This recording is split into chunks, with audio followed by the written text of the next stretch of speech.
I'm gonna switch to English and I'll introduce Tim. I mean, and a little bit of French, but je suis très heureux en tout cas d'accueillir Tim Ingold ici avec nous aujourd'hui. I think it's, yeah, I'm very happy because essentially I've studied here, so I've engaged in my architectural journey in this school and engaged in my anthropological journey with you, Tim, in Aberdeen. So it's like two beginnings meeting right now. So we're very happy to have you, Tim. So Tim Ingold is an emeritus professor of social anthropology at the University of Aberdeen. I have prepared a small introductory text that hopefully will not be too long to at least introduce maybe to the students. I mean, you're quite known, but I will, as much as I can, try to resume your life's work. So I'm sorry about this. But so Tim has actually started his journey as an ethnographer amongst the reindeer herders in Lapland. He has challenged over decades the aim and definition of the discipline and also participated in the effort to overcome the rigid dichotomy between natural and social sciences, namely between the definition of human beings as organisms that are taking part to the world of matter and the human beings as persons taking part to the society. In other words, between nature and culture. A work and exploration that was carried over 15 years in Manchester University and subsequently in the University of Aberdeen, where he created the chair of social anthropology in 1999. Over the last decades, his research also started to find a new resonance within the fields of arts and creative practices, and actually took a new turn both with the teaching of his course, the 4 A's, anthropology, archaeology, art, and architecture. Later followed by the research project Knowing from the Inside, that was concluded now a few years ago. Tim's work is particularly vast and touches a wide range of topics, from his work on landscape, perception, imagination, calligraphy, weaving, atmospheric studies, and so on. Though besides what could seem like a rather eclectic series of questions, I would say that all his interests work towards a rather ambitious agenda, that is to understand what it means to be alive. This interest for life also explains a certain distance for static models, as life in Tim's work is understood as a constant movement and process of changes. And because of this, I would say that Tim prefers processes of formations to form themselves. And in the same movement, knowledge in your work is not made of static and preconceived ideas and theories that one would find themselves suddenly part of, or that could be virtually transferred from one mind to another, but quite on the contrary. I would say we could contend that knowledge grows from our practical and observational engagement in the world, with the world around us, and that it comes from thinking with, from, and through beings and things, not just about them. And this through a process of attention and correspondence. In that sense, and to borrow your own definition, anthropology is generous, open-ended, comparative, and yet critical. It is not about fixing an objective to reach and plan it retroactively, but it is about taking part to the movement of life itself in order to reveal paths and possibilities along which it can keep on going. And this is where one could say that anthropology meets art and design and architectural practices, as one could think of these practices as a way of doing anthropology or a form of speculative exploration that would open up to new possibilities of being and knowing, and whose characteristic is not that it is heading towards an end goal or a preconceived target, but it does carry on and thus could help us with the way for a sustainable future. And I think the talk today might touch upon those topics a little bit, and you'll definitely talk about it better than me. And I hope it will open also great questions from a pedagogical perspective. So I'll let you. Désolé que je ne peux pas parler en français, mais I am an anthropologist and not an architect. And I came to architecture, as to most other disciplines, completely by accident. With a background in ecological anthropology and inspired by my reading of the works of Karl Marx and Friedrich Engels, I wanted to know what it means to say of human beings that they are the producers of their own conditions of life. And I was looking for a word that would capture this idea of producing life in and through one's relations with an environment. And I hit on the verb to dwell. And then I happened, just by chance, to be talking to a student of architecture who told me that I really ought to read an essay by the philosopher Martin Heidegger called Building, Dwelling, Thinking. Now, I had never read a word of Heidegger and knew nothing of this essay, but I looked it up and read it. And most of it made absolutely no sense. But the central idea of the essay, that we don't dwell in a world already built, but build in a world in which we already dwell, resonated with me. I thought, dwelling in the world, that's exactly what it means to produce one's actual material life. And so it led me to reflect on whether or in what sense the buildings of humans differ from the constructions of non-human animals, from beehives and birds' nests to the dam of the beaver. Well, the next step was to recognize that humans don't dwell in the world by staying in one place.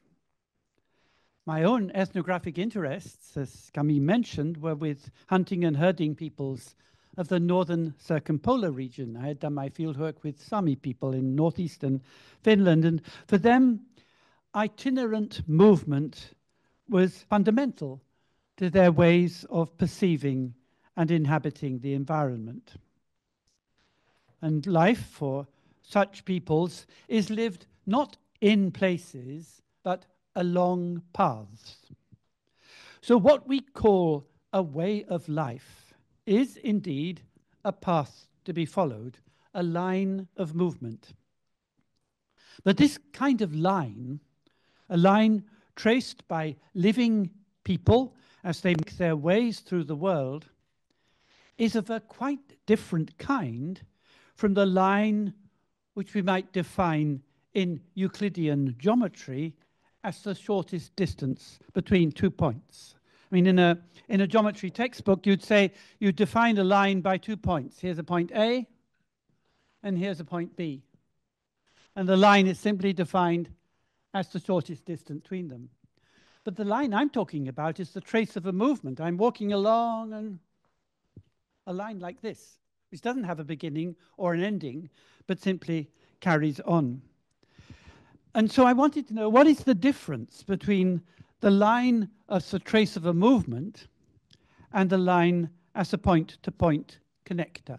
This is a point-to-point connector, so it's not very well drawn from A to B. This is the line of a movement. And in seeking to answer this question, I found that I had become a student of lines, or what I called a lineologist.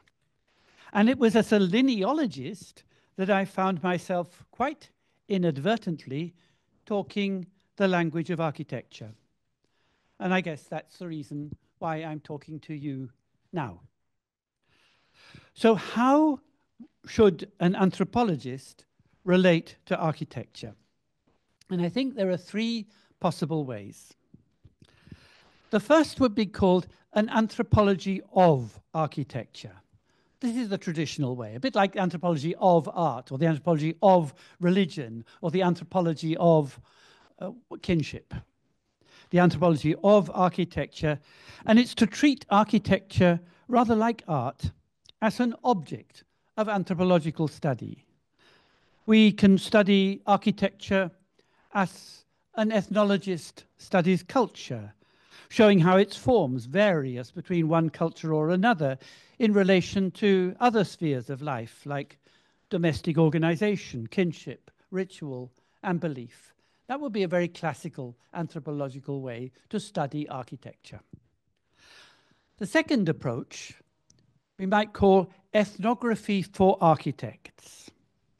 And this is to focus on the method of anthropology, the characteristic method of anthropology, which we usually call participant observation, is a hands-on way of gathering information about how people relate to their surroundings in the ordinary course of life by participating with them in their everyday activities, learning what it feels like to do the things that they do and perceive the world in the way they perceive. And it's possible that the knowledge you get through participant observation could help designers, including architects, in their attempts to produce living spaces which are better suited to people's needs. Study how people are managing and see, well, how could we make things a bit easier for people to do the things they need to do? It would help the architectural design process. That's the second alternative. The third alternative is what I call architectural anthropology, or you could just as well call it anthropological architecture. It doesn't matter which way round. And that's what I found myself doing in my study of lines. And it's to think of architecture in the first place as a discipline which shares with anthropology the conditions and possibilities. It shares with anthropology the objective of studying the conditions and possibilities of human life in the world. That's my understanding. Anthropology studies the conditions and possibilities of human life in the world, but architecture does, as a discipline, architecture does that too.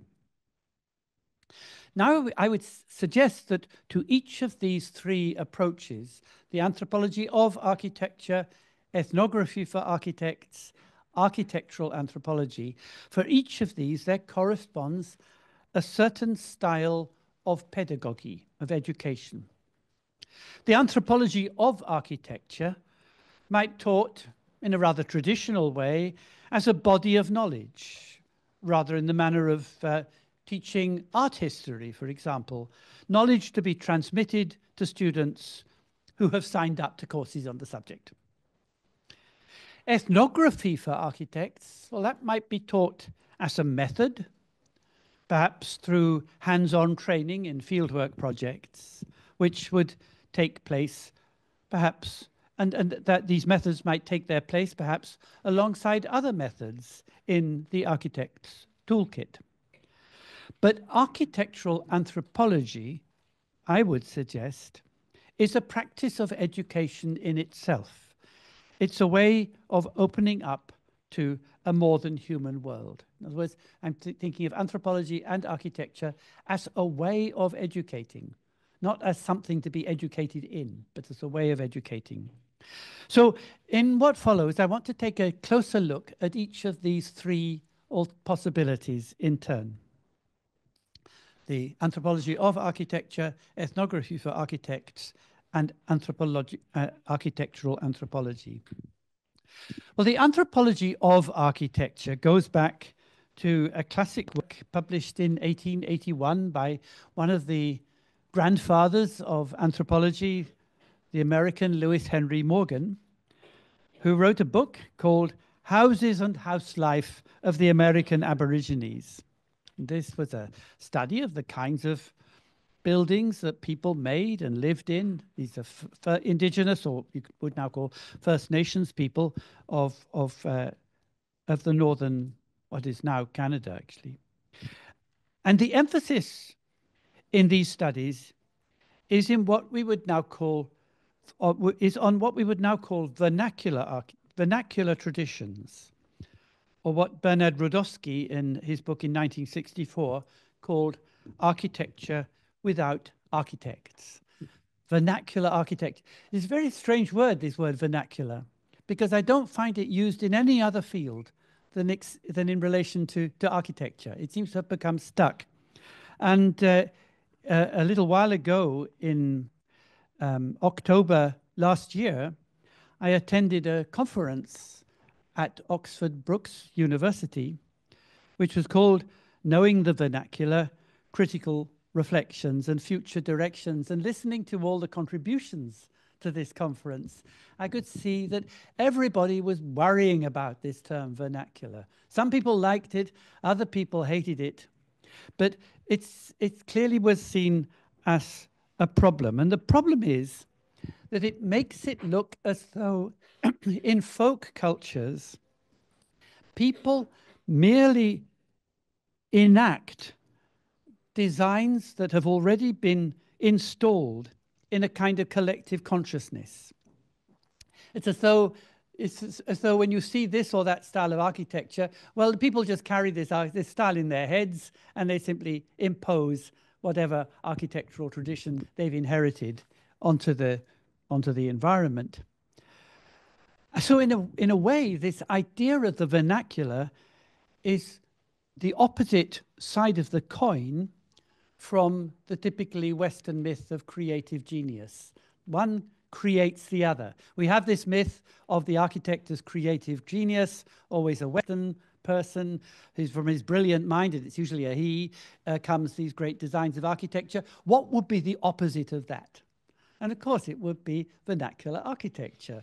People just carrying this thing in their heads, doing what they're told to do by their tradition without really thinking about it at all.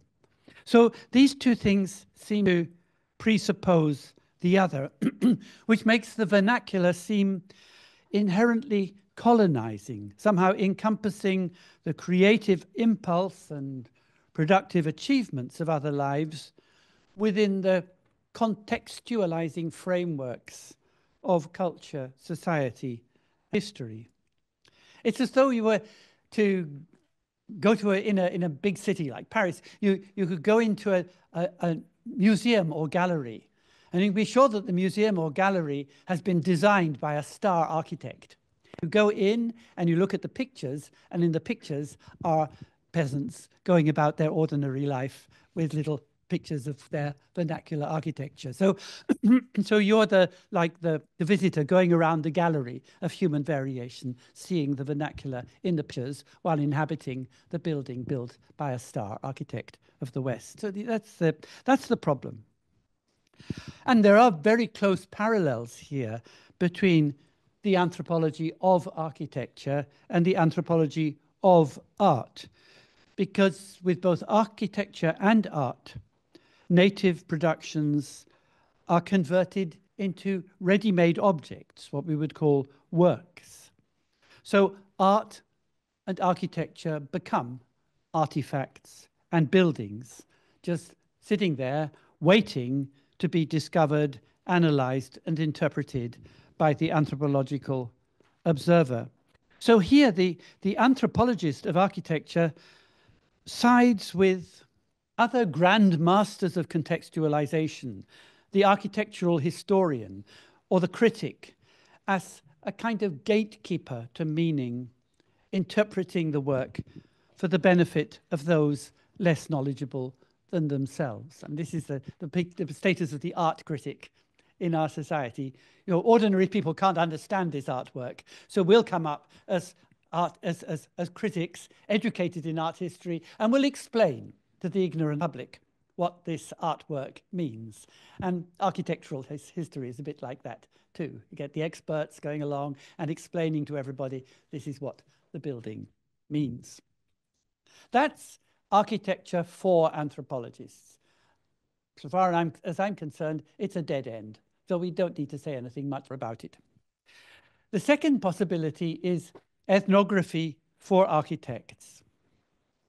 And this would involve a kind of close-up study of how people in their ordinary lives use buildings or other architectural forms to get about, to manage, how they experience these forms, what works and what doesn't, and specifically studying this in order to provide information that would help architects come up with designs that better accommodate the needs of ordinary people as they go about their lives. You study people, you say people are always having a problem with door handles, or they're getting stuck with this window which keeps jamming. And you report these sorts of obvious problems, and you can feed them back to the architectural design studio and say, look, we need to have a different concept of the door handle that would help people in their everyday life. So that's the way it works. And in this conception, the people figure mainly as so-called users. the consumers of architecture. So this is essentially user-centered design. It's the idea of getting to understand how users use a space and then design it with their needs in mind. So it posits the resident as a customer whose needs and desires are given priority. So in a sense, then, ethnography for architects confirms the market-based logic of service design. And basically, and a lot of this is going on. Architectural firms are using ethnographers to go and do quick studies, find out how people use the space so that they can produce designs that will succeed in the marketplace. But this does raise the question, well, what exactly is ethnography? And it's a very contentious term, and for many, ethnography is just a method for collecting data on people that is qualitative rather than quantitative. I don't know how many studies or research proposals I've read where the applicant says, I am going to conduct ethnographic interviews among a selected sample of people. And you think, ethnographic interviews, what the hell? You're just going to talk to people, right, and see what they say. But it makes it sound very scientific to say they're ethnographic interviews rather than just talking to somebody and find out whether they've got any views about things. But for anthropologists, mostly when they use the word ethnography, what they mean is what we call participant observation. And participant observation is not just asking people questions and finding out what they say in response. It involves the close and intimate participation in their daily lives over an extended period of time, months, often many years. The question often arises when we talk about participant observation is, well, how can you participate and observe at one at the same time? It sounds as though you are asking the researcher to stand on the banks and jump in the river at once. If you're observing, you're standing at the banks, watching life go by. If you're a participant, you jump into the river. How can you possibly participate and observe at the same time? And doesn't this, you might say, doesn't this involve a certain duplicity? There's a duplicity, I think it works in French as well as English, in the double meaning of the word rapport. That on the one hand, you want to build rapport with the people. You want to build trust in order to get them to talk to you, but you also want to report on them.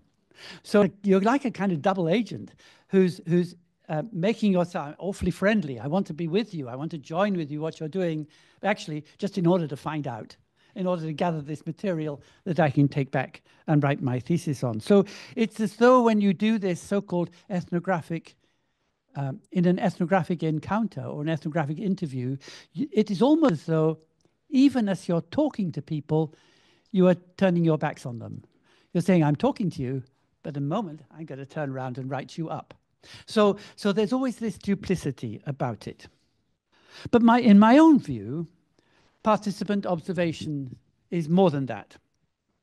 It is a method, yes, but it is not a methodology. A method is an interesting word. It comes from the Greek meta, which means beyond, and hodos, which means way. So literally, a method is the way beyond. It's a way in which you can carry on from where you are now. But methodology, I think, is more like a kind of immunization, which converts the lessons you learn from observation into data for analysis. And that's what turns participant observation into ethnography. Actually, you can participate and observe at the same time, because observation is not the same as detached objectivity. To observe is to watch, to follow what people are doing by joining with them in that activity. And that's how you get to know it. So that any kind of observation has to involve a kind of coupling in perception and action between your own attention and the movement of the person, thing, phenomenon that you're interested in. So in that coupling, in that perception-action coupling, participation and observation are intrinsically linked. The problem comes when we turn around and start trying to write it up. And that's the point at which participant observation becomes ethnography. So the true meaning of observation is to watch closely and to follow. And in a sense, observation goes beyond objectivity. It goes beyond objectivity at the point when the things and the people we study begin to teach us how to observe. And then we begin to see things as they do. So just collecting objective data is like collecting the facts. But there's a truth beyond the facts. And that truth you get at when the things that you're trying to find out about, or the people, begin teaching you how to observe them. And that's the essence then of participant observation. And that's why I want to distinguish anthropology from ethnography, because they have different objectives. You could say that ethnography is making a study of people. Anthropology is studying with people. Studying with people. And as a way of studying with, participant observation is a method, but it's not a methodology. It affords a way beyond, but it is a way that we take together with the people among whom we study. It's a collaborative inquiry into the conditions and possibilities of life, right? So when you go to study with a professor, you're not collecting data on that professor in order to write him up. You're hoping rather that by listening to what that professor says, you might learn something, a lesson which you can take out into other things that you're going to do. So to study with is to study with people as though they were your professors, your teachers, not as though they were objects of investigation. And this is research in the literal sense. Research means to search and search again, where every search doubles up on what you did before, but is an original intervention in its turn. Imagine, for example, that every day you walk the same footpath, maybe on your way to work or to school or something. Every time you make that walk, you're making it again because you made it yesterday, but every walk is itself an original movement, which can never be precisely repeated because the conditions are always a little bit different. Or, for example, I'm a cellist, right? And like most cellists, I'm obsessed with the suites for solo cello of J.S. Bach, and I play these pieces over and over and over and over again until people in my family just get very tired of it. But every time I sit down to play, although I'm playing the same piece, although I'm repeating it, each itself is a unique performance. And so that's what it means to research something, is to go over it again and again, but every time you go over it is a new intervention that takes you beyond method where you were before. So, yeah, so that's what I mean by anthropology as distinct from ethnography. And it brings me to the third perspective, which is the one I feel I want to advocate, that is of architectural anthropology. And this is doing anthropology by way of architecture. Now, first time is to explain to you what I think anthropology is, because it's probably an unfamiliar subject to most of you. I've got a short definition, which is simply that anthropology is philosophy with the people in, which means that we're asking philosophical questions just as philosophers do, but we're asking these questions in and through our own engagements with the world and the people who live in it. We're doing our philosophy, so to speak, out of doors, not in the closeted surroundings of a library of philosophical books. But here's a longer definition, and I apologize for the length. Anthropology is a generous, open-ended, comparative, but yet critical inquiry into the conditions and possibilities of human and non-human life in the one world we all inhabit. Sorry for the length, but each of these words is important. First is generous. Generosity means that we don't just take data from the world. There's a give and take. We listen to what people have to offer us, as well as giving something in return. It means listening to what people say rather than forcing information out of them. That's the first thing. Open-endedness means that we are not looking for final solutions, but looking for ways in which things can keep on going, to carry on. Life doesn't come to an end, it keeps on going, and we are committed to that process of the continuity of life.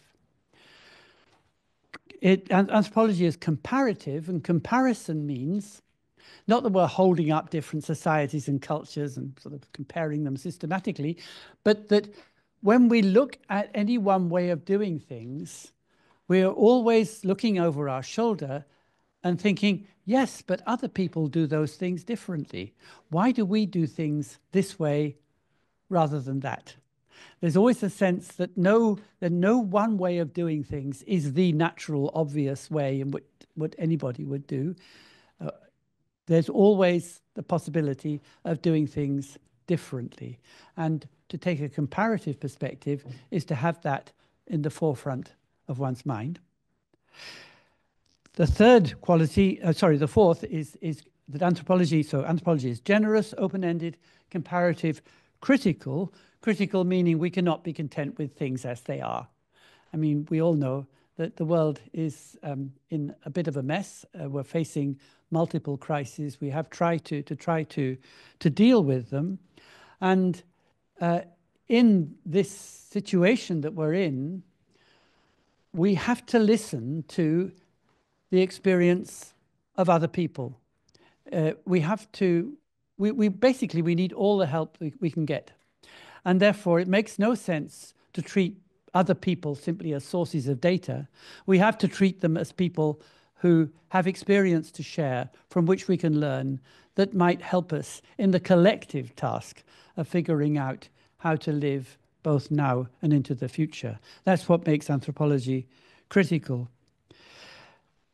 And then finally, it's an inquiry into the conditions and possibilities of life in the one world we all inhabit. And what I mean by one world is not the one world of telecommunications or British Airways or anything like that.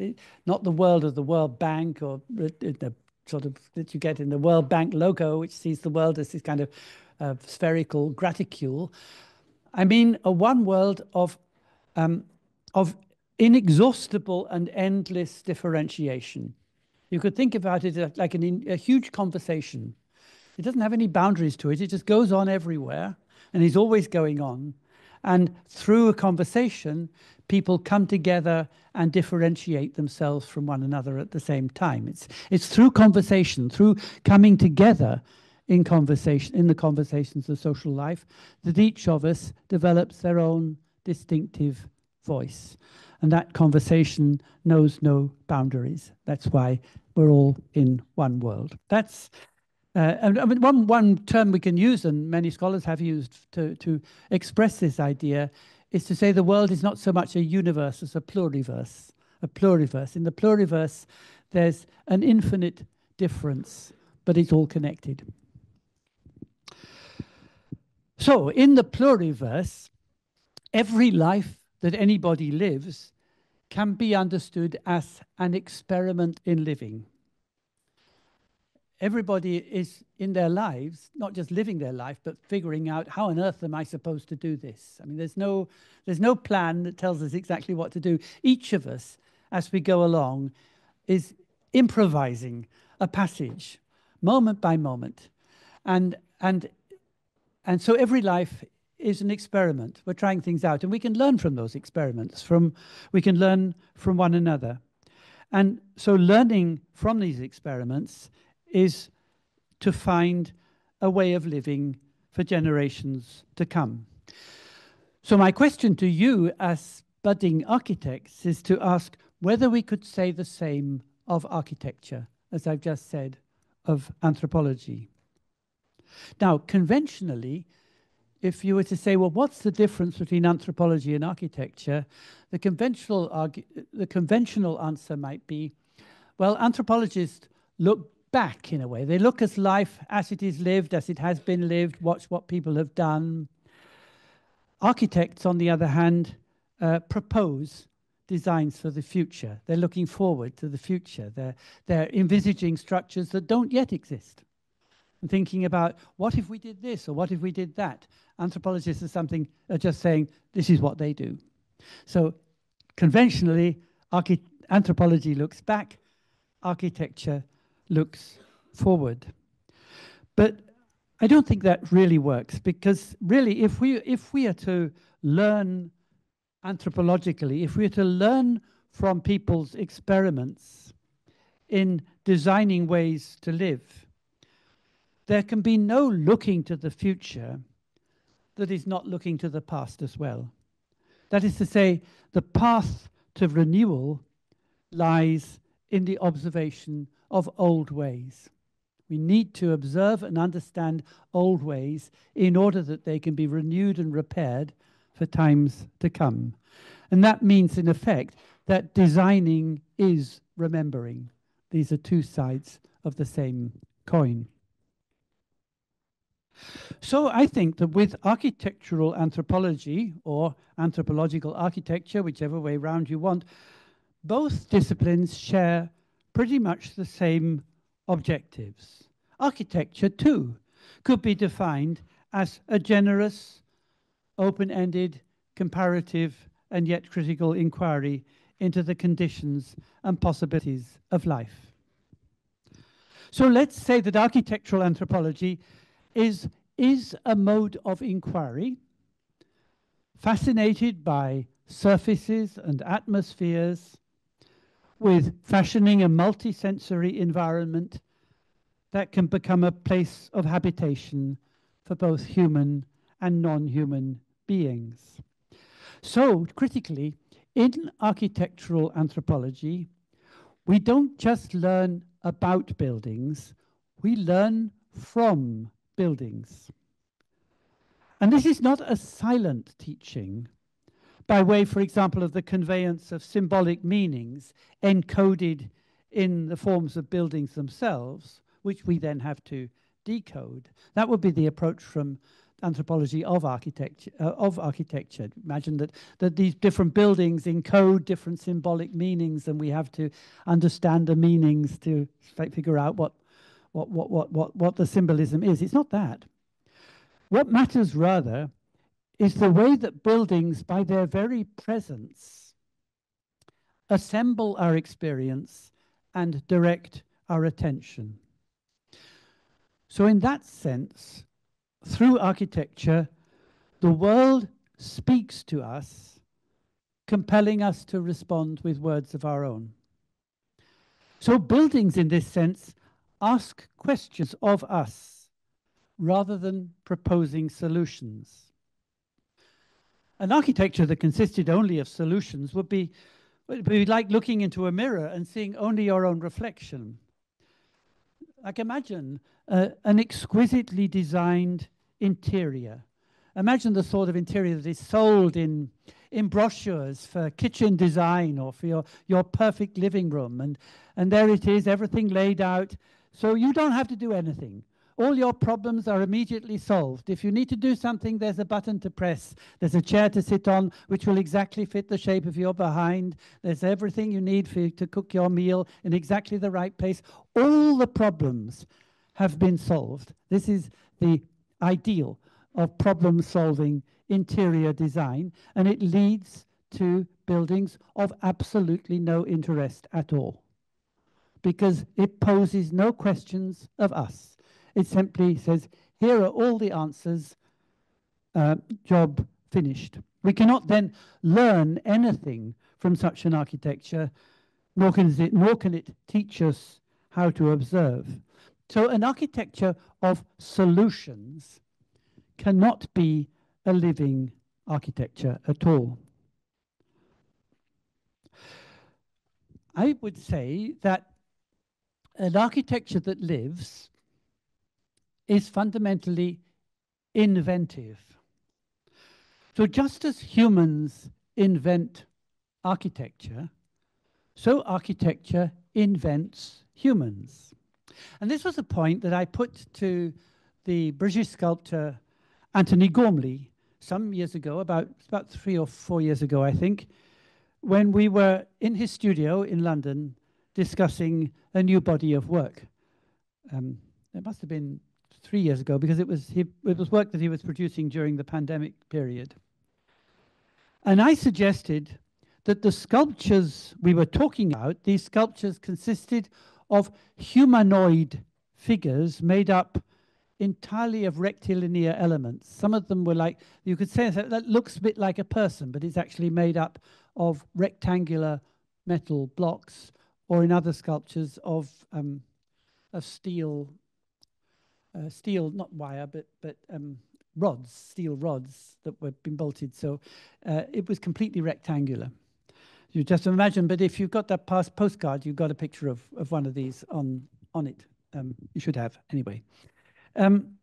So I was talking to Anthony about these, and I suggested that what he'd produced, the sculptures he'd produced, were basically what we would get if we asked our architecture to invent a human, right? The architecture is, for the most part, the architecture we inhabit consists of rectangular building blocks. The insides of rooms are rectangular.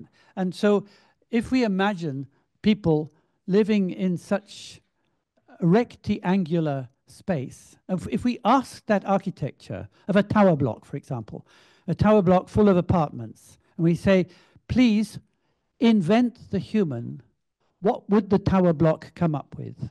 And I said to Anthony, it will come up with something just like your sculptures, exactly how you've done it, because the rectangular architecture doesn't know anything except up, down, and across, because it's like this. Therefore, if this architecture is going to invent a human, it can only invent an up, down, across kind of human, which is what your sculptures, Anthony, look like. That's what you've been doing. You've been architecture inventing humans. And the question then is, these humanoid figures pose a challenge to us. Can we accommodate our own bodily forms, which are a bit curvy and flexible and not up, down at all, and where to stand up is not simply a gravitational thing, but it involves a fine balance of forces. It's a miracle, actually, you know, that human beings can stand up straight. So can the living human body accommodate itself to this humanoid construction that the architecture has invented for it? And it seemed to me that what these sculptures were asking of us was this question: only if a living human body, with all its flexibility, movement, twists and turns, only if a living human body can adjust itself to the up, down, across kind of human that the architecture has invented, only then can we feel comfortable in this space. So it defines the conditions of habitability. So I would say that somebody like Antony Gormley, in the work he was doing there, is an architectural anthropologist. A sort of, if you wanted an example of who is doing architectural anthropology, it would be an artist like that, who incidentally trained in anthropology and has done a lot of work with architects. His work gives an idea of what architectural anthropology would look like in practice.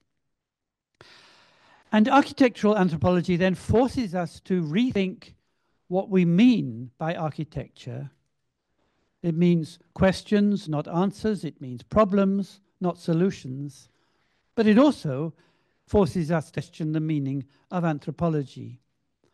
Because in the sense I want to adduce here, anthropology is not about encompassing other lives within an overarching framework of cross-cultural comparison, as in the anthropology of architecture, nor is it a way of collecting data on people through participant observation, that is ethnography for architects.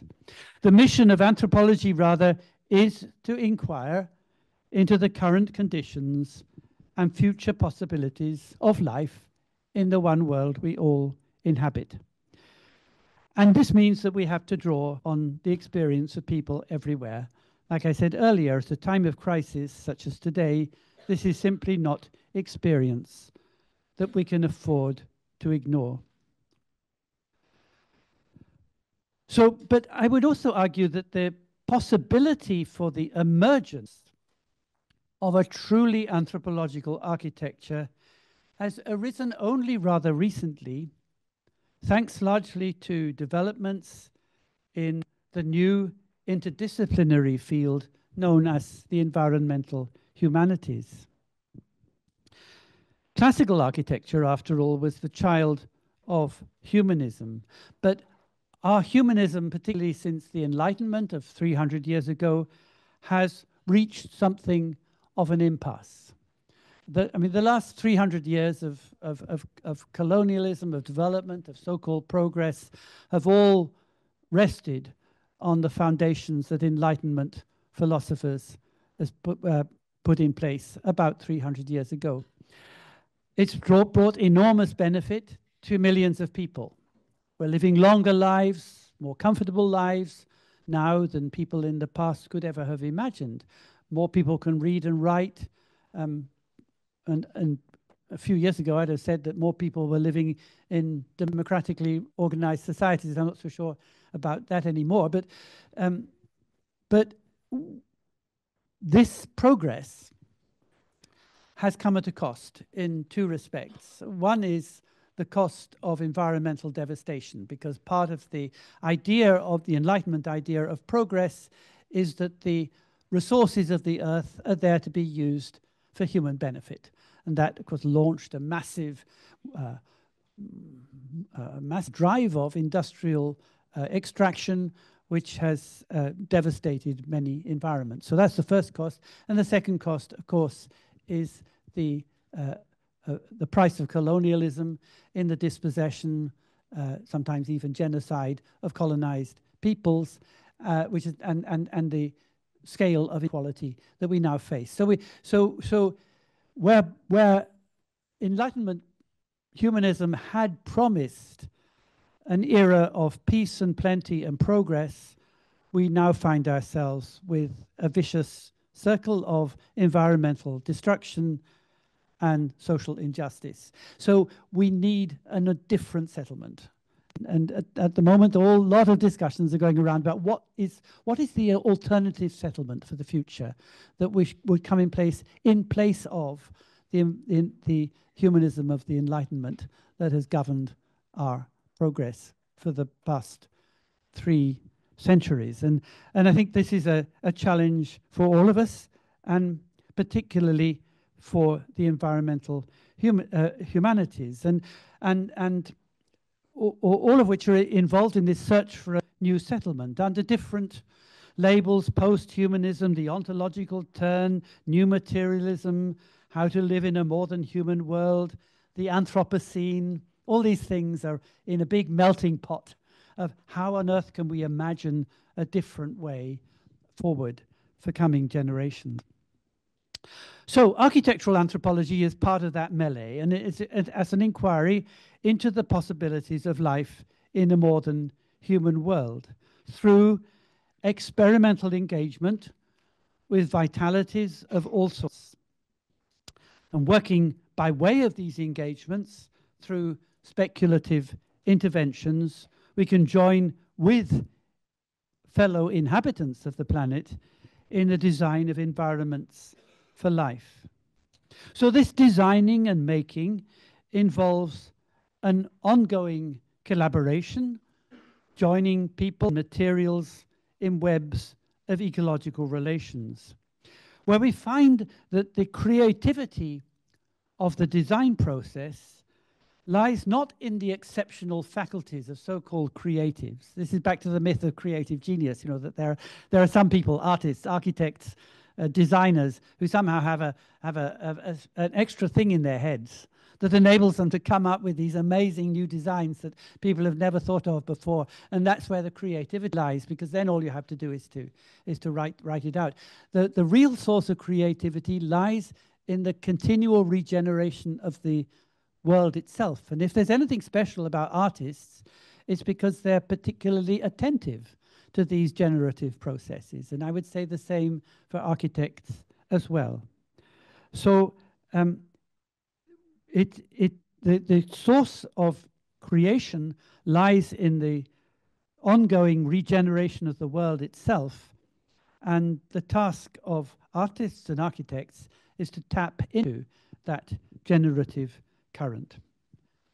So just to sum up, both architecture and anthropology are at an important moment in their disciplinary histories as they navigate the choppy waters stirred up by the collapse of Enlightenment humanism in which they came of age. Neither an appeal to the conquest of nature,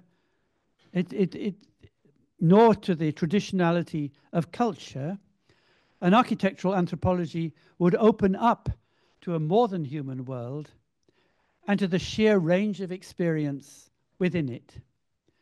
And a ways also of opening up in which anthropology and architecture can open up to one another in their common bearing on the design of environments for future collective life.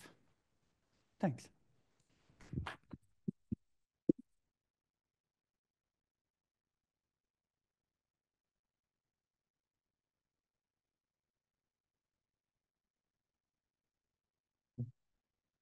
Hello. Thank you very much, Tim. I don't know if there is any questions to start with.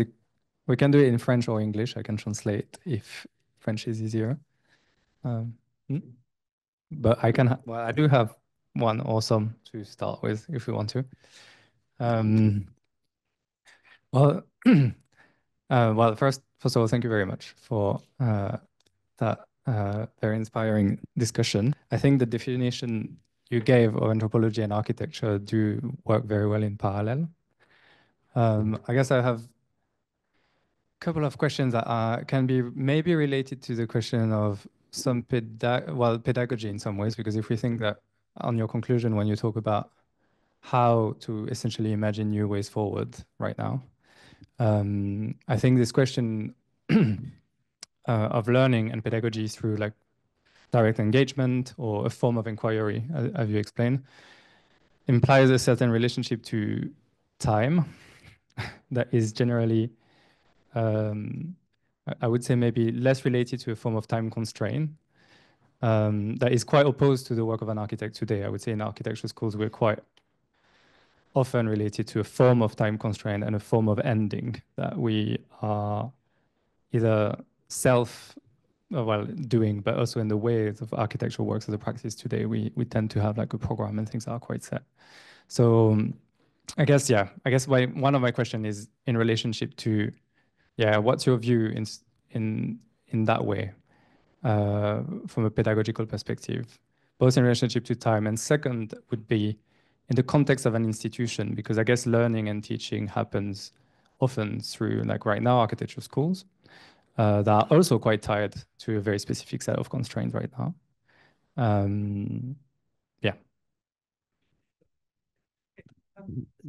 Thanks for raising the question of time. It's a very important one. And I suppose it's true, although I come to it as an outside, that architecture in practice works under quite severe time constraints. and it is expected to come up with a solution. You start with a set of requirements, and you should end up with a design. And so there's a definite beginning and a definite end to it. Whereas life just goes on. It doesn't have a beginning and an ending.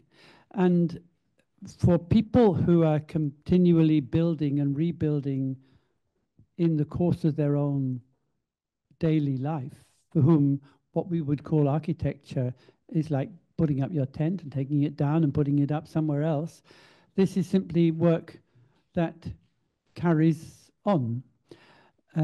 So it involves a quite different conception of time. And I wonder whether it might be possible to reconfigure architecture more as a process, which doesn't really have a beginning or an end, but which allows environments, spaces, places that we inhabit to continually almost self-organize through the various activities of people involved in it, of whom the architects would be one perhaps very significant part, because of their expertise, for example, in understanding the ways materials work or the ways things function. So, so perhaps there'll be a possibility to move away from the standard model of the client, their requirements. This is what you have to do. Here's the plan. Here we've built it into something more processual, and also where then we wouldn't have to suppose that a building has a certain lifetime. We wouldn't have to suppose that we project that this building we're building now will last for 50 years or 60 years, and then it's going to have to come down and we'll have to put something else in its place. If one could have a building that was continually being repaired, it could carry on forever, and we wouldn't have to think about it in those terms. So that's one possibility. And with the institutions, the institutional question is a question of how we organize our education. It's a pedagogic question, and I should have developed this point a bit more, but what I wanted to suggest was that architecture, like anthropology, could be a way of educating people. I was very struck by a study by the educational philosopher Jan Maschel, with whom I've worked a bit. He's from Leuven in Belgium. And he was talking about, in a paper he wrote recently, some of the effects of the pandemic when students were no longer able to learn in classrooms. They had to stay in their accommodation and do everything online. And maybe you didn't experience that, or perhaps at earlier time. But anyway, and his argument was that there's a real sense in which the architecture of a learning space, such as a lecture theatre or a seminar room, assembles people, assembles experience, allows people to do things together, and that in itself is in itself a key part of what education is. And therefore, it wasn't the same for people just to stay at home in their flats and get all the information. They were getting all the information, but there was no education, because education requires that people come together, that their attention is directed in particular directions, in particular ways, and the architecture of a learning environment does that. And in that sense, we could say that buildings actually, or architecture itself, is a way of educating. It's not that we're just educating people into architecture. We're also saying that architecture educates. And that's the point. It's a bit tricky, but it's worth thinking about. Yes.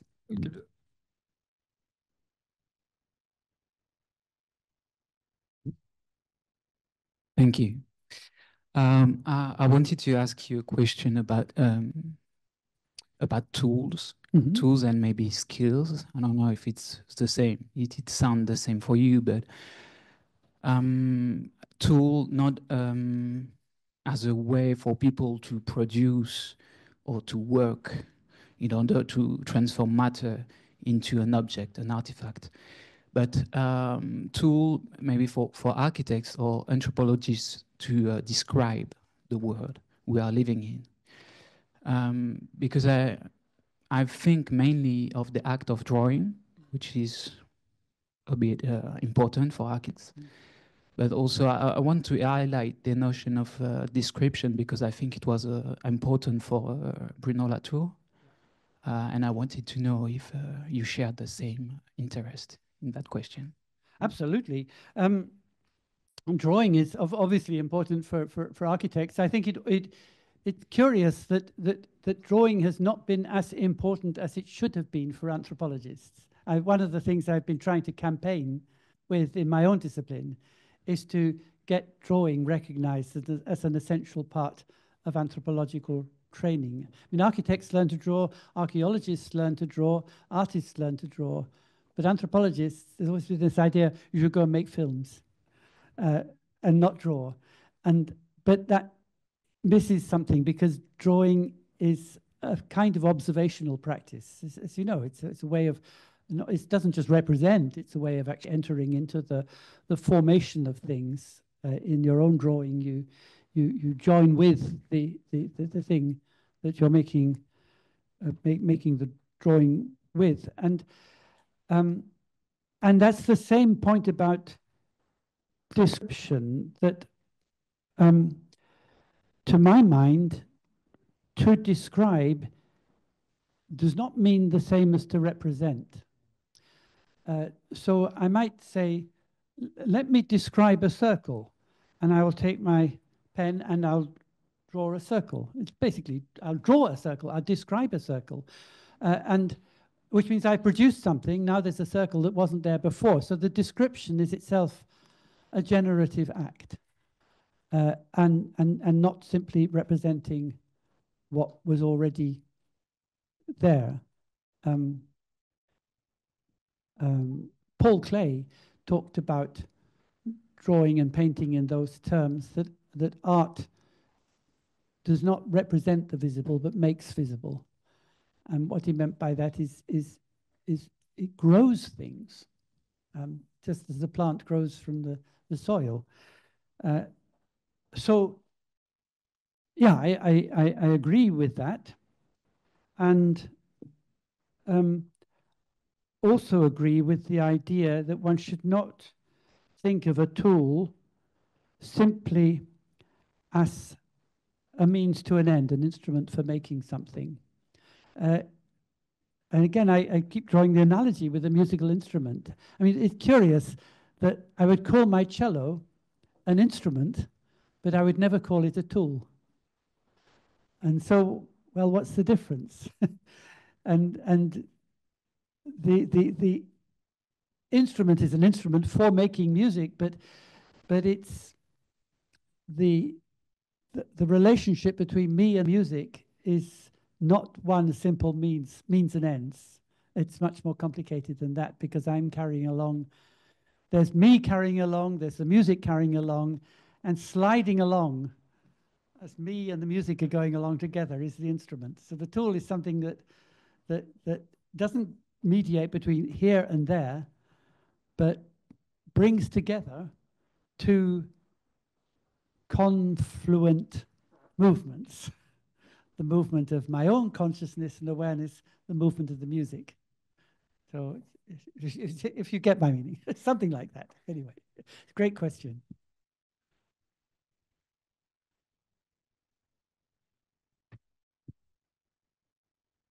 Well, maybe I have one question. I'm trying to formulate it clearly. What you said about the recursive relationships between architecture and people, I have a way to to call it, which I call the Churchill principle, because Winston Churchill in 1947 or something said, we shape our buildings and then they shape us. So as we understood, and as you said, they can shape us in opening ways or in closing ways, let's say, futuring ways or in defuturing ways, as a designer would say, Tony Fry. And so as you talked about comparison, the importance of to compare, I was wondering if you met, because we understood that the nowadays settlements were not really opening for you. So I was wondering if you met other forms of settlements that could be interesting in the course of your career. I mean, in the population you visited and so on. You mean other ways of living in settled or of producing human settlements, of dwelling in a world that of dwelling. Yeah, other ways of dwelling.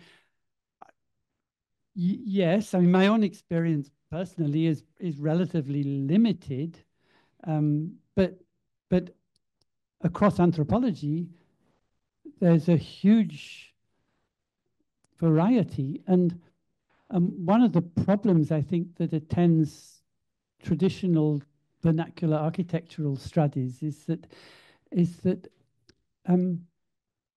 it's so difficult to avoid assumptions that we might make about what a building is for.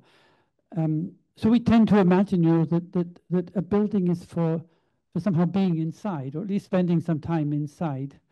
And I remember visiting an Aboriginal settlement as in Yundamu in the central desert of Australia, where there's quite a vibrant Aboriginal community, and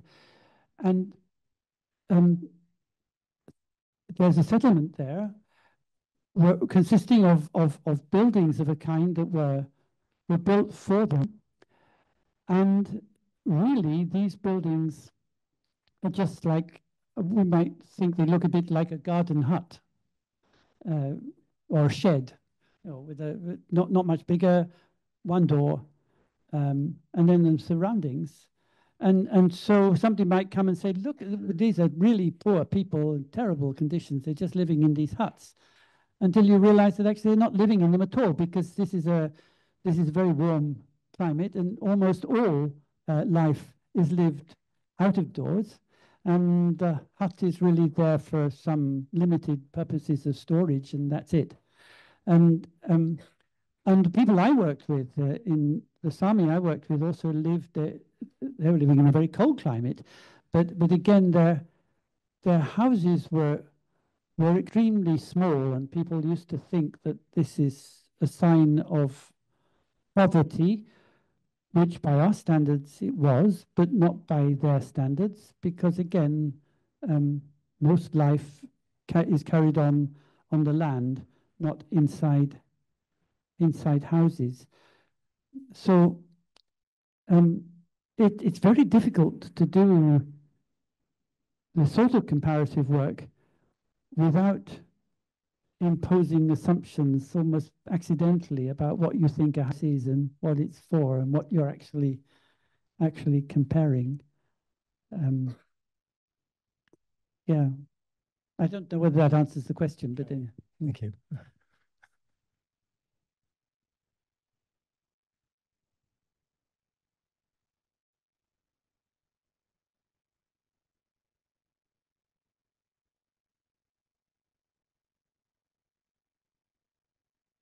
Thank you very much for your presentation and also the questions and answers. I don't know. I have perhaps a bit of provocative question. It's perhaps the link between what we could call vernacular and what we could call modernist. That is to say, how do you, or where, can you see a limit in techniques or tools or infrastructures where we cannot talk about vernacular creations anymore? We could think of a highway, for example. Like in 200 years, people perhaps will say our societies, they had a vernacular way of building streets that were highways. How do you define this limit, especially considering your definitions of anthropology and architecture that are in one world that we have to preserve? So from what point on our creations, our acts get over a limit and the limit of inhabitability of this world? That's a big question. And I think to answer it, I would want to say a word about hard surfacing, because the thing about a highway, a motorway of that kind, and the thing about urban developments, including streets and other forms of infrastructure as well as the buildings, is that the land is covered over with asphalt or concrete or something that is load-bearing, so as to create the impression that buildings and other structures stand upon it.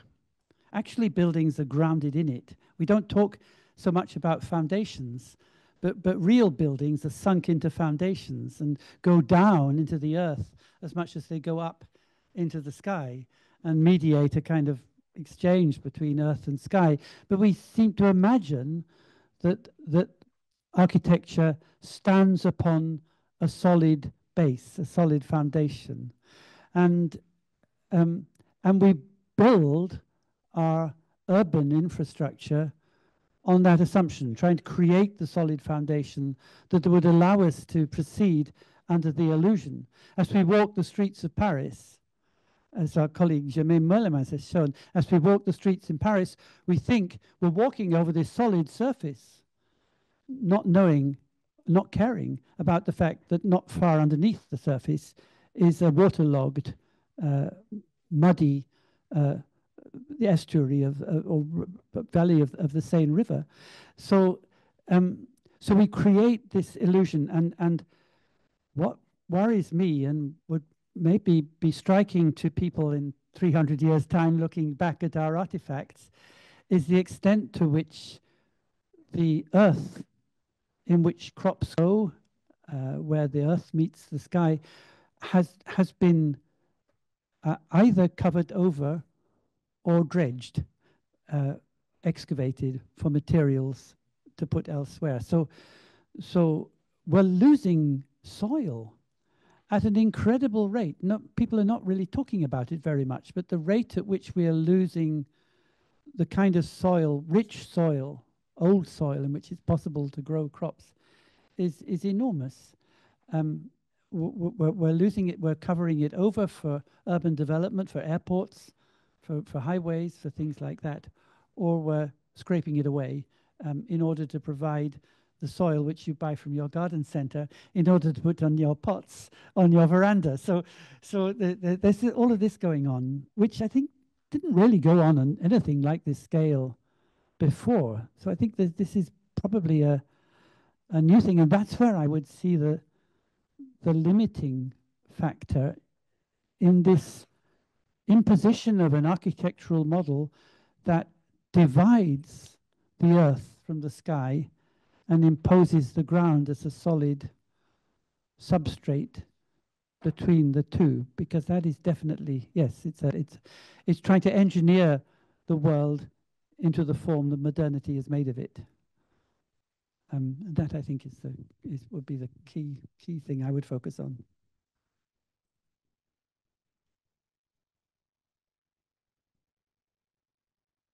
Any more remarks or questions from the audience or students? I mean, maybe I have a last one. I mean, there is a bit of a time constraint because you have to leave soon-ish. Soon-ish.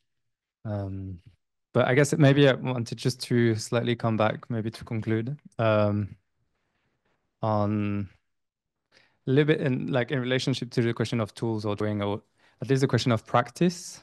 Because I think what you talk about when you talk about the cello, also about being an instrument or a tool, and the question of drawing and all those relationships, even walking is a form of practice. Yeah. Well, I guess it could be a sort of division between like something that is trying to achieve an end result and something that focuses purely on the act of practicing something as a skill. And I think there is something within like the architectural practice that maybe today in education is like sometimes slightly, not necessarily lost, but like maybe has been missed. I think there has been a shift between like, say, arts education and crafts education, and like this sort of weird position where architecture stands on right now. And yeah, it's just like, I guess I just wanted to talk about it a little bit on this like relationship to sort of the simple act of practicing something and get it better at it. Yeah. And the second point is maybe in the relationship, if we think of building as propositional, and maybe it relates to what Luc just mentioned, I guess maybe within what you're talking about, and maybe the question I wonder of is, what parameters of propositions are we working with? And I guess part of the attention and the work of attention and practicing as you define with anthropology and being attentive and taking part to either the work, the world, or the groups we work for or look at, or a place, is to, by paying attention and practicing either description or the forms of attending, we are able to maybe identify those parameters more than sort of overimpose them. That's maybe the kind of work that Bruno Latour was intended in doing, like SPIP, and maybe there is this this point, this crux, this moment of like what the project becomes, like from the attention of from the present moment and identifying those parameters to work with, and then form a proposition as an architect or as an artist, maybe. Okay, I think we can. It's a good thought, but I'll leave it at that because I don't quite know how to respond to it. But I kind of agree with what you say. The craft element is really important and has to be restored, and there's a recursivity, isn't it? That it's a bit like. Just to give one example, it's a bit like with cooking. Suppose you have a recipe for cooking a dish, and you cook it, and you think this is fine, but I want to make a few tweaks. So you annotate the recipe, and then you cook it again, and same thing happens. So there's an evolution of the recipe and the evolution of the dish as you cook it, and the two things are together. And I think it could be rather the same in terms of architectural propositions, that they're like recipes in that way. That the recipe has a life just as the dish does. The architectural design process has a life, as indeed does the buildings, and they're both sort of bouncing back and forth. So you wouldn't know, is the building a design for the design, or is the design a design for the building? It could work either way. But that's just a thought. Yeah. Well, thank you. Thank you again very much, Tim.